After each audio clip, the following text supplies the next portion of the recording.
He says I what?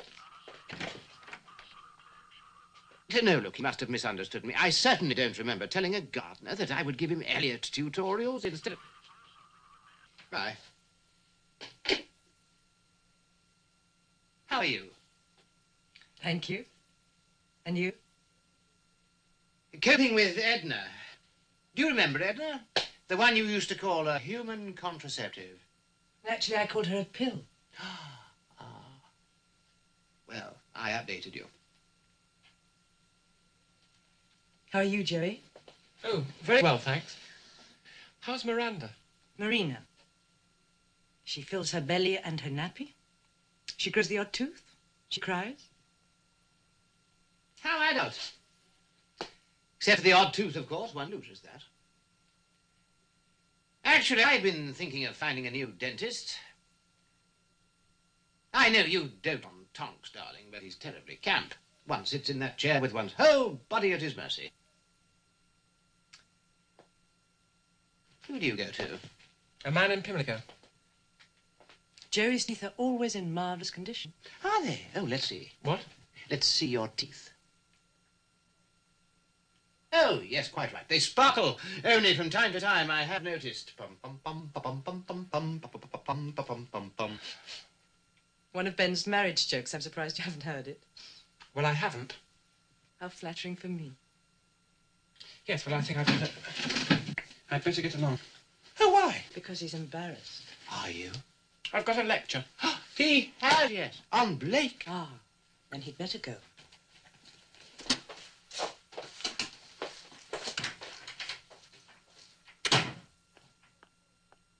He's very sensitive. You frightened him. Because he's creepy, and he knows I know it. Yes, I know. I told him. He took it surprisingly badly. You've settled down nicely together again, then, have you? We have our ups and downs. That's all right, then. May I sit? I came to see you over the weekend, as arranged, but you were out. Yes, I'm sorry. Grounds for a scene, though, don't you think? Oh, I should wait. I had to see Tom's headmaster about a job. Oh. Did you get one? Yes. Good.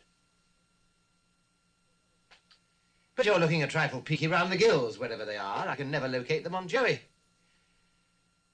Are you all right? I'm fine. Oh, good. Well, now, this is almost as delightful as it is unexpected. To what is it owed?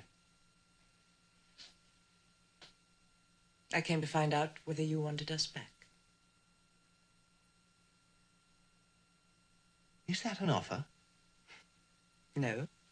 It's a question. I'd like the truth, please. Do you want us back? Frequently. But not permanently. Do you want to come back? No. Well, we've cleared that out, then. I think we're going to get on very well from this time forth, don't you? Joey hasn't told you, then. Told me what? He's known for weeks. What's his name? Friend Reg must have told him. Reg? Tom told him. At least he told me he had. Tom? Tom and Reg? What on earth have Tom and Reg got to do with us? He's asked me to marry him.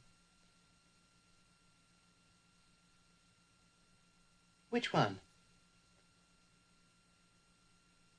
You're not. You can't be. Yes, I am. Do you mind? Yes, I mind very much.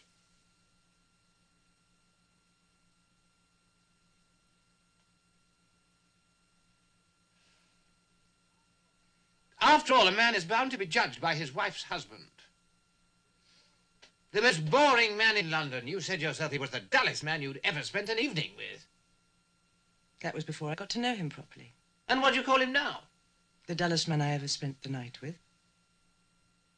But I don't mind. Why should you? Because. Because I shall miss old Tom, that's why. I'm too old to start mature new friendships with bores, far too impatient. They have to grow on you hour by hour, steadily through year on years, till they're actually doing their bit towards holding you together, like ivy round crumbling walls. Is that why you want him? Are you going to make difficulties? What? About the divorce. Divorce? You see, I'm not allowed to marry him until I'm divorced from you. It's the law of the land. Are you going to make difficulties? This is humiliating. But deserved. By both of us.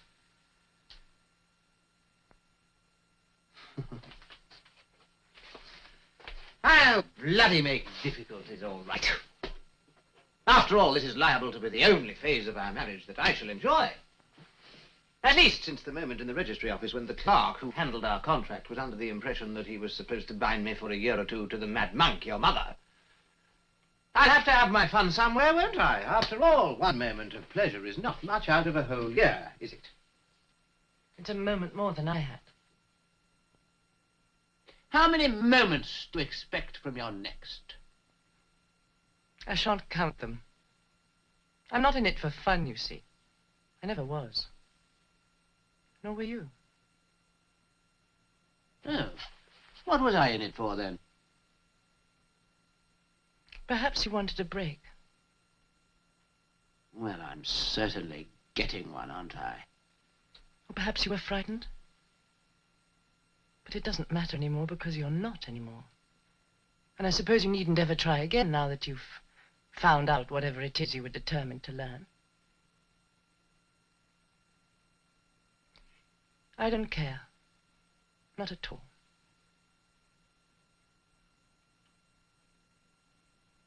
Then you're halfway there. And Tom will certainly teach you to sit still.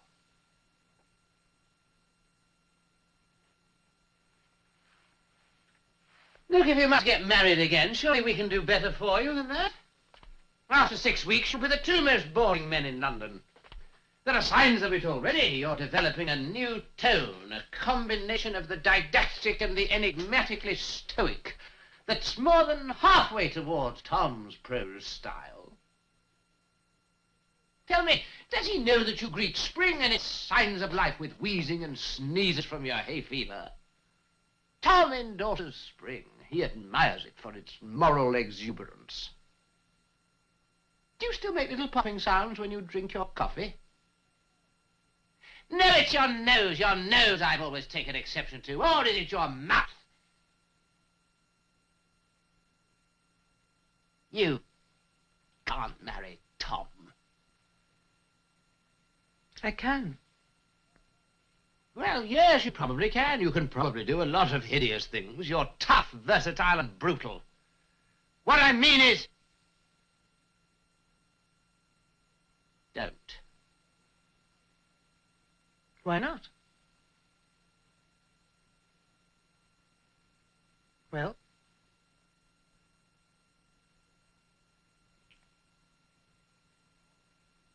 He's asked me to live with him until we get married. Are you going to make trouble? By the way, when did we last have it off? Was it that time in the park beneath the trees? Or did we have a quick go subsequently in bed or under the kitchen table? Joey and I were trying to work it out.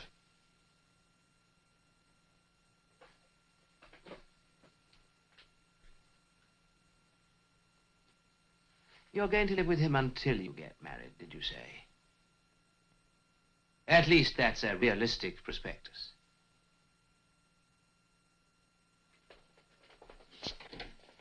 Bye-bye, darling. Bye-bye. Bye-bye, sweet princess. Goodbye.